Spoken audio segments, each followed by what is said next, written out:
보험금을 노리고 벤츠를 개천에 빠뜨린 일당들이 적발됐습니다. 이건 또 무슨 말일까요? 먼저 해당 사건의 영상부터 저희가 확보했는데 함께 보시죠.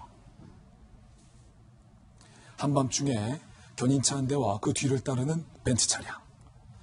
인적이 드문 한적한 시골길을 견인차와 벤츠 차량이 질주를 합니다. 그리고 이들이 향한 곳은 개천이 있는 한 작은 다리 위. 무언가 일당들이 쏙닥쏙닥. 견인차에서 내린 기사와 벤츠에서 내린 주인이 쏙닥쏙닥. 그러더니 벤츠를 이렇게 개천 쪽으로 밀어넣습니다. 벤츠는 개천에 빠지게 됐는데 이게 도대체 어떤 사건인지 저희가 전말을 취재해봤습니다. 이 벤츠는 2010년식 중고로 팔까 어떻게 해야 될까 종모 씨는 고민이 깊었어요. 40세. 수입차 동호회에서 전직 중고차 거래상 임모 씨를 만납니다. 임모 씨가 야 이거 중고차로 파는 것보다 자차 전손 보험금 처리로 더 큰 돈을 챙길 수 있다. 보험 사기 치자 라고 제안을 합니다.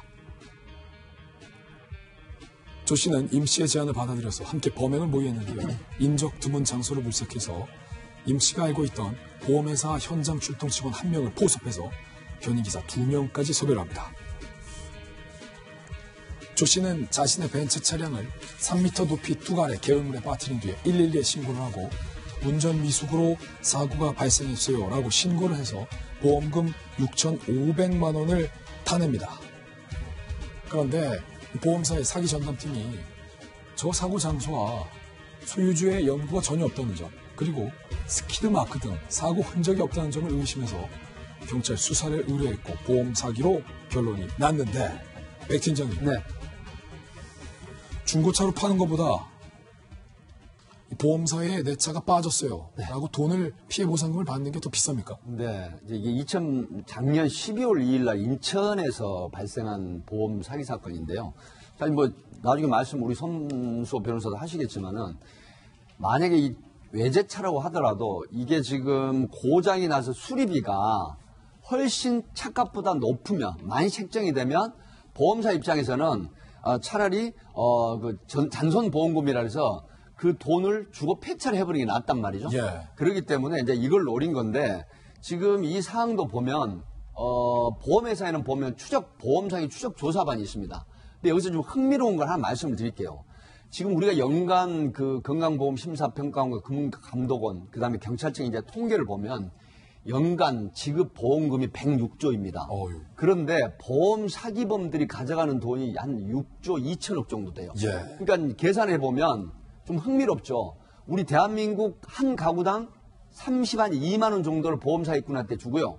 그다음에 우리 국민 1인당 12만 원에서 20만 원씩을 보험 사기꾼들한테 주는 상황입니다. 그렇게나 많이. 예, 그렇기 때문에 2016년도에 사실은 이제 보사방법이라 해서 보험 사기 방지 특별법이 이제 생겼는데 이 영등포 경찰서 교통범죄 수사팀이 이 사건을 보험 사기 이 추적팀으로부터 이제 인계를 받아가지고 수사를 했는데 현장에서 이 견인기사 2명, 그 다음에 현장 출동 보험사 직원, 그 다음에 차주하고 브로커 이렇게 5명이 짜고서 했는데 사실 6,500만 원이 어떻게 보면 큰 돈이 아니지만 모아지면 이렇게 큰 돈이 되는데 자, 차량을 밀었는데 가장 먼저 뭐겠어요?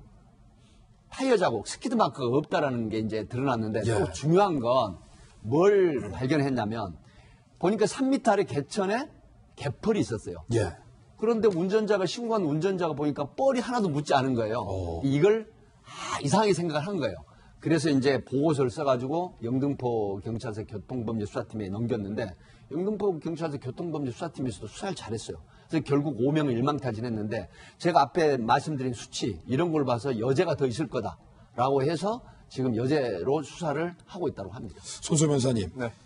저 2010년 벤츠를 팔았을 때 중고차 시세가 약 3천만 원. 그런데 개천에 빠뜨리고 보험금으로 받은 돈이 6,500만 원. 그러니까 2배보다 더 많은 돈을 챙긴 거군요. 네, 이게 자동차 보험 체계를 좀 확인해 봐야 되는데요. 일단 그 전손입니다. 전손이 있고 분손이 있어요. 전손은 이제 토탈 로스라는 영어 표현을 쓰면 훨씬 더 이해가 쉽습니다. 다 소리가 났다는 얘기예요. 그래서 이런 경우에는 자동차가 사라져버렸거나 아니면 다시 사용할 수 없거나 또는 수리 가능하지만 수리비가 굉장히 많이 나오는 경우. 즉 이거는요. 수리비가 실제 그 차 가액보다 더 많아야 되는 것도 아니고요. 그 차의 가치의 80% 이상이면 전손 처리가 가능합니다. 그래서 그 정도에 해당하면은 이제 전손 처리를 해달라라고 요청을 하면 보험사에서 여러 가지 심사를 거쳐가지고 이제 전손 처리를 하는 경우가 생기는 건데요. 이런 경우에는 전손 처리하고 지급을 하고 전손보험금을 지급을 하고 그 차량을 보험사가 가져가는 거예요. 차량이 보험사 소유가 되는 겁니다. 이런 절차가 있기 때문에 범행에 활용한 건데 문제는 조금 전에 그 이제 지적하신 대로 실제 그 자동차의 전손차의 그 가치 보험 가액보다 이게 중고차 시세가 훨씬 더 낮다는 거죠. 예. 그렇다면 이걸 해결하기 위해서는 그러면 이 중고차 시세에 맞춰서 보험 계약 당시에 그 시세를 가치를 정해놓으면 되는 거 아닌가. 그러면은 이제 이러한 유형의 범행의 어떤 동기가 좀 더 낮아지지 않을까 생각이 들고요. 또 하나 특징은 이제 외제차입니다. 이 수입 자동차 같은 경우에는 고급 수입차의 경우에는 이 가치가 떨어지는 속도가 굉장히 빨라요. 그래서 보험 가액을 정해놓고 계약을 체결한 다음에 그 1년 기간이 거의 끝나갈 때쯤 되면은 또 상당 부분 또 가치가 내려가 있거든요. 예. 이런 부분도 범행을 유발하는 그런 그 요인이 되고 있습니다. 예.